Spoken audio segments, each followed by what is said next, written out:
Evening everyone. তো আমরা চা খেয়ে এখন উঠলাম।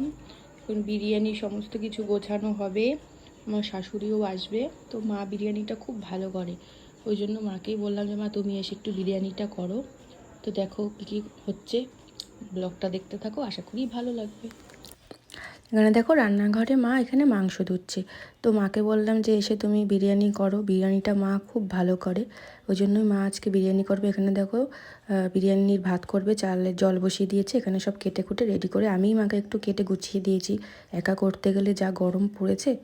তারপর আমি ঘরে আসলাম, দেখো বাবু একে সোনামাকে আদর করছে। বাবু যেহেতু সকালবেলা বাড়ি থাকে না, রাত্রেবেলা আসে, তো এই আধা ঘন্টা 1 ঘন্টা বাবু এসে প্রতিদিন সোনামাকে একটু কোলে নেয়, আদর করে। তারপর দেখো আমি রান্নাঘরে যাচ্ছিলাম দেখতে যে বিরিয়ানিটা কত দূর হলো। মা এসে দেখছি বিরিয়ানি সব রেডি, ভাপে বসিয়ে দিয়েছে, আধা ঘন্টার মধ্যেই হয়ে যাবে। আর খিদেও খুব পেয়েছিল, সেই 12:30 1টার সময় দুপুরবেলা ভাত খেয়েছি। তারপর দেখো মা এখানে বিরিয়ানি বেড়ে দিচ্ছে। বিরিয়ানিটা কিন্তু খেতে খুব টেস্ট হয়েছিল। আর এখানে বিরিয়ানি বেড়ে দিচ্ছে, আমি সবাইকে প্লেটে প্লেটে করে দিয়ে দিচ্ছি। দেখো বিরিয়ানিটা কিন্তু খুব টেস্ট হয়েছিল। মা বিরিয়ানিটা এত সুন্দর করে, মাকে মাঝে মাঝে বলি যে তুমি দোকান দিতে পারো, কিন্তু দেখো বিরিয়ানি এখানে আমি সবাইকে দিয়ে দিয়েছি।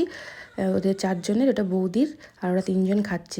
যেহেতু টেবিলে 4 জনের বেশি হবে না, ওর জন্য আমি ঘরে বসেই হাতে নিয়ে খেয়ে, এটা হলো আমার বিরিয়ানি।